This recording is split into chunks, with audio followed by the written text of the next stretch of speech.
Oi, gente, boa tarde, tudo bom com vocês? Quer dizer, boa noite, vocês vão ver isso de noite.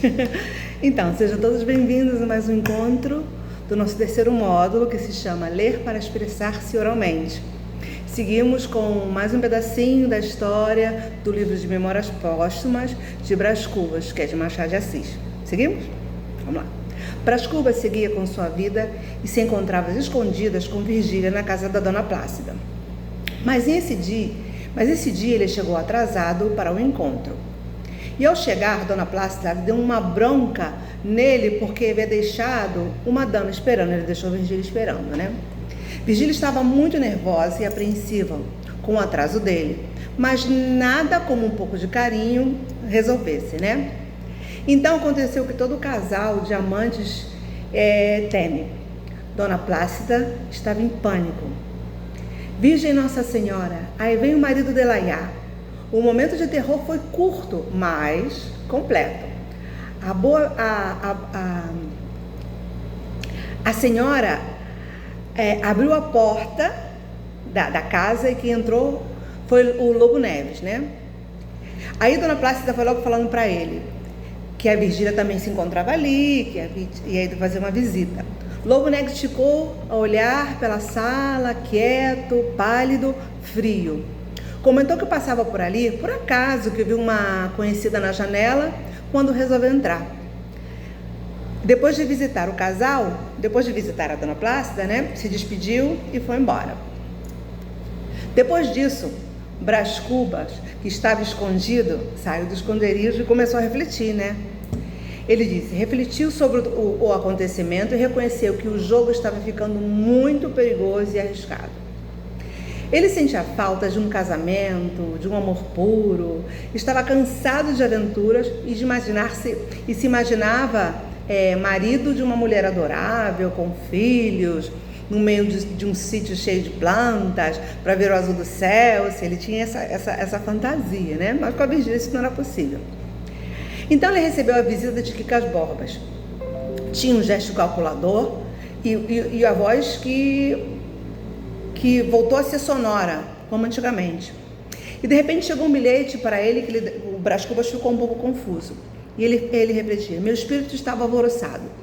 A presença de Quincas Borbas empurrava para um lado e o bilhete de Virgília para o outro.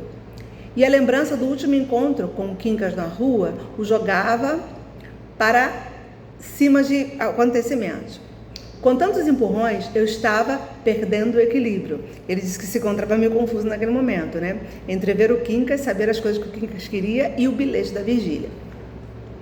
Aí vamos lá. Ele dizendo, encontrei o Lobo Neves, falamos da presidência e da política, mas ele estava um pouco à vontade. E ao primeiro conhecido que passou, ele se afastou de mim. Chegou o dia em que Lobo Neves ia partir para assumir a presidência na província. Virgília e eu nos separamos com um breve diálogo. Dona Plácida haveria de ser a intermediária de nossas cartas. Virgília confirmou que retornaria tão logo Lobo Neves fosse eleito, né? Acontecidas as eleições. Não haveria partir. Ao vê-la partir, ele dizia, ao vê-la partir não senti nada, nem alívio, nem prazer, não sentiu nada. Mas com o tempo, né, começou. A partida de Virgília deixou-me ver como é a viuvez. Estirado na rede, curtia a saudade, levantava, mexia nas gavetas, lia as cartas antigas, até as cartas de Marcelo ele encontrou. E nesse meio tempo aconteceram coisas na família dele. Morreu um tio e nasceu uma sobrinha.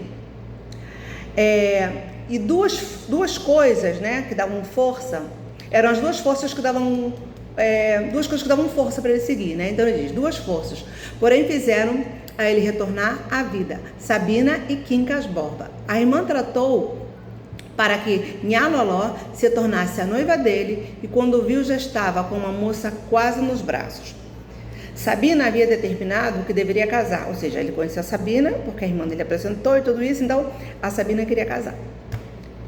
Aí ele dizia, que belo futuro, um solteirão sem filho? Sim, essa ideia me deu um sobressalto, isso não é possível na minha vida. E ele continuava lembrando, né, de Virgília de vez em quando, pensava nos momentos de amor deles.